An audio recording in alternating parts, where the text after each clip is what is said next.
আমাদের সুদীর্ঘ যে সংগ্রাম গত ১৬ বছরের ফ্যাসিবাদ বিরোধী আন্দোলন, গণ অভ্যুত্থান, তার মূল উদ্দেশ্য ছিল এমন একটি সরকার ব্যবস্থা প্রবর্তন করা যেটি সত্যি জনগণের ক্ষমতা নিশ্চিত করবে, যেখানে জবাবদিহিতা থাকবে, যেখানে স্বচ্ছতা থাকবে এবং আসন্ন ত্রয়োদশ যে নির্বাচন রয়েছে সেটা সেক্ষেত্রে সবচেয়ে গুরুত্বপূর্ণ একটা ধাপ, যেখানে আমরা বিশ্বাস করি একটা অবাধ, সুষ্ঠু এবং গ্রহণযোগ্য নির্বাচনের মাধ্যমে জনগণের ক্ষমতায়ন হবে এবং এমন সরকার আসবে যারা সত্যিই সরকারের কাছে দায়বদ্ধ থাকবে। আমরা সবাই মিলে এমন একটি বাংলাদেশ গড়ে তুলব যেখানে মানবাধিকার থাকবে, বাক স্বাধীনতা থাকবে, আইনের অনুশাসন থাকবে। এই যে দীর্ঘ ফ্যাসিবাদের সময় কিন্তু বিভিন্ন শ্রেণী পেশার মানুষের মতন করে গণমাধ্যম কর্মীদের উপর বিভিন্নভাবে আঘাত নেমে এসেছে।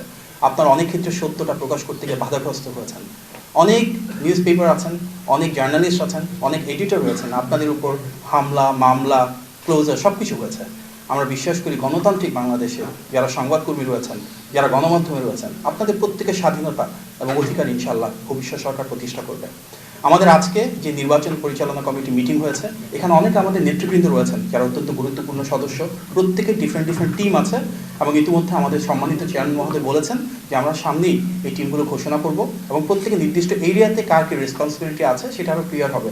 তো নতুন এবং ফিরে আসা গ্রাহকদের জন্য নগদে চলছে ক্যাশব্যাক সহ প্রতিদিন হাজারো উপহার জেতার সুযোগ। হবে আশা আর ফেরা, সারপ্রাইজ সেরা।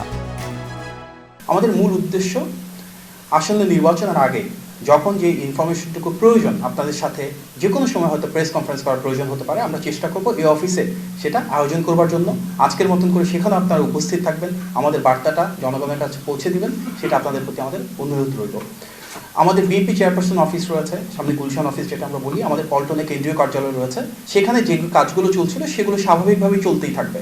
এর পাশাপাশি তৃতীয় এই অফিসটা আমরা যেন আমাদের ইনফরমেশনটা রেগুলারলি দিতে পারি তার জন্য আমরা খুললাম এবং ইনশাআল্লাহ এই অফিসের মাধ্যমে নির্বাচন পরিচালনার সাথে সম্পৃক্ত যে বিষয়গুলো রয়েছে আমরা ধারাবাহিকভাবে এবং নিয়মিত আপনাদের সামনে উপস্থাপন করার চেষ্টা করব। আপনার সবাইকে অনেক ধন্যবাদ। আমার সহকর্মী যারা রয়েছেন ওনাদের সবাইকে আন্তরিকভাবে ধন্যবাদ এবং কৃতজ্ঞতা জানাচ্ছি। আসসালামু আলাইকুম।